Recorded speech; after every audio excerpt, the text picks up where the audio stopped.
एक बेरी मिल ली है। रांची पागल खनवा में एक बेरी मिल ली है। रांची पागल खनवा में एक बेरी मिल ली है। याद तहबे करबऊ, याद तहबे करबऊ, रतिया सपनवा में एक बेरी मिल ली है। रांची पागल खनवा में एक बेरी मिल ली है।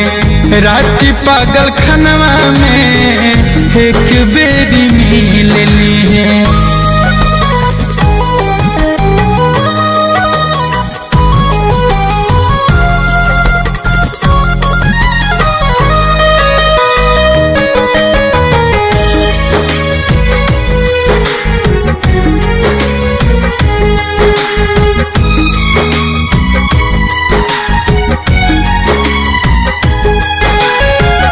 हमारा भूलैलाही बहुते रुलैलाही, दोसरा से दिलावा लगैलाही।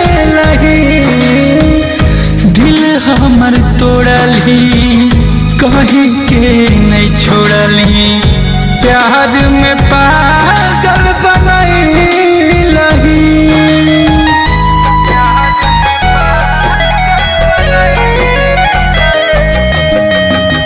हमारा भूलैलाही बहुते रुलैलाही, दोसरा से दिलावा लगैलाही।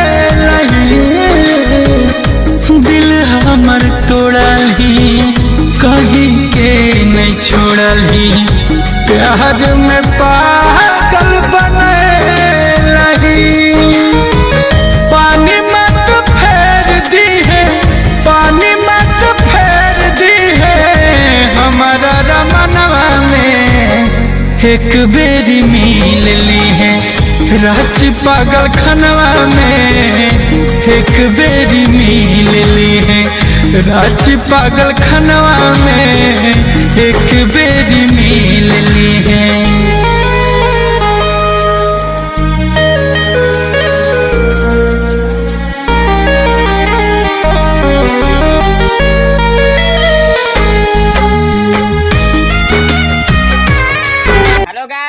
कैसा लगा आप लोग का वीडियो जाके कमेंट में बताइए। देखो ये विलास राज है, ये देखो बसंत भाई है, हमको नाम अजय है। आप लोग का वीडियो अच्छा लगा है तो लाइक कीजिए और फॉलो कीजिए। अगला वीडियो में मिलते हैं भाई। यार ऐसे सपोर्ट करते रहना सब भाई मिलके। दिखा देना भाई मांझी का पावर क्या होता है, मांझी ब्रांड।